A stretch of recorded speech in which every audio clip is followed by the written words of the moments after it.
Today we're going to do something kind of unique. Today we're going to teach you how the NES architecture works, the old school Nintendo architecture worked using the Verse platform. Okay, it'll be technical, but you'll see that this is actually a pretty easy tutorial to go through using this system, and I'll show you how.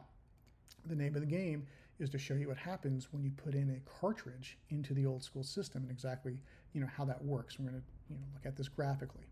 So here's the course. All right, so this is something that can be sent to you, and you can have a button just to get started and go through the course. There's also nav buttons here to take quizzes and to do exercises, and maybe we'll get to that later, but let's just get started. Okay, so many of you know this image. This is the old school Nintendo that you had as a kid. Some of you may still have it, like I have mine. So in order to truly understand what happens when you put in a game cartridge, you have to crack it open. And here you go. We have a motherboard, we have chips, we have circuitry. All of this is meaningless. You're not going to learn much from this, so we're going to actually take it out of the box. We're going to flip it around, okay? So now you can read the labels, all right? Still a little meaningless, so we'll assign our own labels.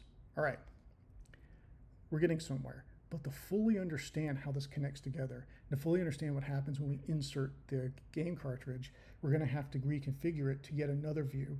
That'll look something like this. All right, so here we go. Over here, we have the graphical representation of what happens when you insert a cartridge. You have the cartridge here, as you can see, the graphic, the system here, controllers, and of course the television and the sound here. All of this are linked together. So the first thing to know is that each graphical cartridge has three elements, all right? The lockout chip, which is just anti-piracy. We won't talk much about that. We have the graphical ROM, graphical data, and we have the actual code. So as soon as you insert the cartridge, the lockout chip or anti-piracy connects, okay? The graphics are sent immediately to the old school graphics card or graphics chip. It then talks to the processor and talks to, of course, to the video RAM. We'll look into that in a bit. And the last thing that happens is the actual code for the game that the coders wrote loads directly into the processor. The processor stores a lot of that into the ROM section, but it also burns the relevant parts into RAM, and that's how the game is played. All right. It also talks directly to the audio unit. Okay. So what we can do now easily after visualizing that is look at each of these. So inside the cartridge, here are the three elements.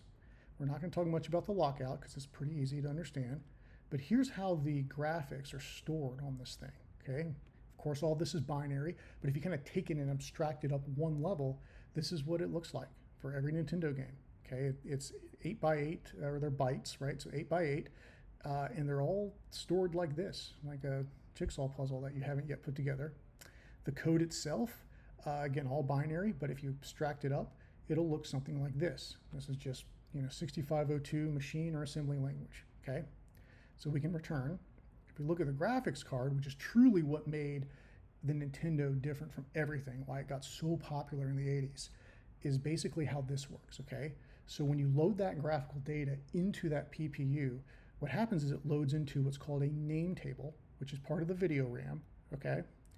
And here's how it looks. Each of these little squares inside this grid make up of, a single byte between the addresses of 2000 to 23BF. Those are just hex addresses in the video RAM, okay? And as you can see here, you could actually edit these here to represent a graphical character inside the game. So I literally wrote the name Verse on Super Mario, and that's how you can do ROM hacking and things like that. Just edit the name table, okay? The last thing we're going to look at is how the processor works. Okay, the Rico 2803 processor is actually a two-in-one deal. It includes the old school 6502 processor that was used everywhere. It was used in Atari, it was used in Commodore 64, and it was also used in the Nintendo.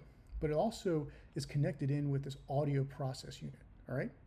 So what happens when you kind of load that in is this code, right, like I said before, is loaded, and it works directly with the RAM, all right?